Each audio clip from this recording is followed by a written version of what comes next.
आजकल अगर young generation को देखेंगे, जो उम्र 18 से 25 तक की अगर देखोगे, तो आप पाओगे उनके चेहरे पर हरदम एक क्वेश्चन मार्क, एक बूझे बूझे से रहते हैं। कई बार आपको लगता है कि उसकी तबीयत खराब है, कई बार आप सोचते हैं कि शायद कुछ और प्रॉब्लम है, विचारों में है, पर नहीं, ऐसा नहीं है।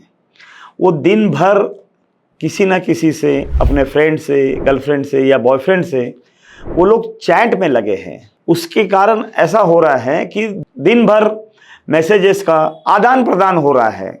हमें एक बात, तो सबसे बड़ी बात हमें समझनी पड़ेगी कि मैसेजेस, उसमें कोई भी अच्छाई वाला मैसेज नहीं होता है।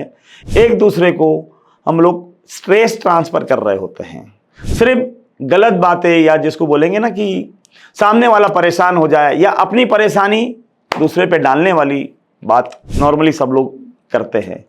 अब इसमें एक और चीज़ जो हो रही है कि जैसे कोई पढ़ाई कर रहा है और साथ में चैट कर रहा है, तो उसका पढ़ाई में मन नहीं लगेगा, पढ़ाई में ध्यान नहीं रहेगा।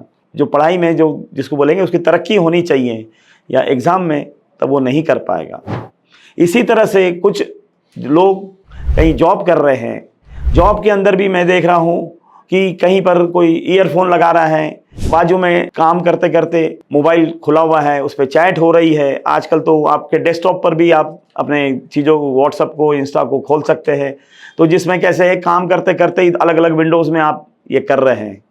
बट ये भी आपके करियर का सत्यानाशी करके रख देगा, क्योंकि आप तो काम कर रहे हैं, सामने वाला वेला ही बैठा हुआ है, वो खाली पीली आपको मैसेज कर रहा है, बट आप तो काम कर रहे हैं। आप अपने काम में अगर ध्यान नहीं देंगे, तो जो टारगेट आपको दिया गया है या जो जिम्मेदारी दी गई है, उसमें आप काम नहीं कर पाओगे। कई टैलेंटेड लोग, जिनका टैलेंट के हिसाब से परफॉर्मेंस नहीं आता है, उसके पीछे भी यही कारण है। अगर कोई जो आपका पार्टनर है, वो भी अगर कहीं काम कर रहा है और आप भी कहीं काम कर रहे हैं, ऐसी परिस्थितियों में तो आप दोनों का करियर खराब कर रहे हैं। वो वहाँ बैठ के काम नहीं कर पा रहा है, आप यहाँ बैठ के अपने काम में ध्यान नहीं लगाओगे, तो कुल मिला के जो काम आप कर रहे हैं वो सही नहीं है। दूसरी बात है, समझने की बात यह है कि अगर आपका पार्टनर अपने आप के ऊपर जो टारगेट या परफॉर्मेंस का जो है वो अगर अचीव नहीं करेगा, तो उसके जीवन में भी परेशानी चालू हो जाएगी। इस तरह से हम ये जो कर रहे हैं, ये हमारे टैलेंट के साथ या हम में जो दम है उसके साथ इनजस्टिस कर रहे हैं। और कर क्या रहे हैं हम लोग? ये फालतू बातें।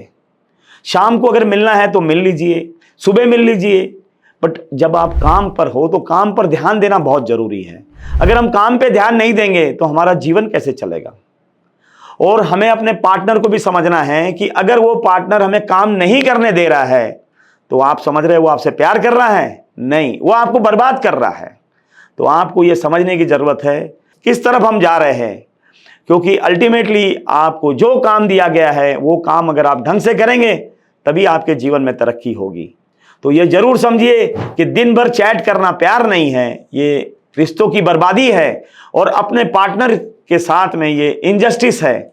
और आप में जो दम है वो दम भी बाहर नहीं आ रहा है। आप बोलेंगे हम ये टैलेंट है, वो है, हमें ये अच्छा से आता है, वो अच्छे से आता है, परफॉर्मेंस एकदम पुअर है। तो कहीं ना कहीं ये आदतें रोकनी पड़ेगी और काम पर ध्यान देना पड़ेगा। आप अगर दिन भर सोशल मीडिया पर लगे रहेंगे या चैट करते रहेंगे, तब आप अपने परफॉर्मेंस को काफ़ी गिरा दोगे और आप असफल हो जाएंगे। और इसमें एक बात की सच्चाई बता देता हूं कि अगर आप असफल हुए तो आपके पार्टनर को वो नहीं चलेगा। क्यों? क्योंकि वो भी असफल लोगों के साथ में नहीं जाएगा। तो ये दिमाग में रखिए कि आप अपने परफॉर्मेंस या आपकी सफलता ही आपके पार्टनर को जोड़ के रखेगी। आप ये समझते हैं कि अगर असफल हो गए या काम नहीं करे तो भी आपका पार्टनर आपका साथ देगा। बिल्कुल आप गलत दिशा में या मुगालते में हैं कि आपका पार्टनर आपका साथ देगा। एक चीज़ और देखी गई कि जो लोग दिन भर सोशल मीडिया या चैट पर नहीं लगे हैं और साधारण सी क्षमता वाले लोग आपसे बहुत ही कम, पर वो बेहतर परफॉर्म कर जाते हैं। क्यों? क्योंकि वो पूरा की पूरा ध्यान अपने काम पे लगाते हैं। ये भी एक सोचने वाली बात है, हमारा टैलेंट किधर जा रहा है? हम में जो इतनी सारी शिक्षा ली है या इतने सारे गुण हमारे में हैं, वो कहीं गटर में तो नहीं जा रहे हैं।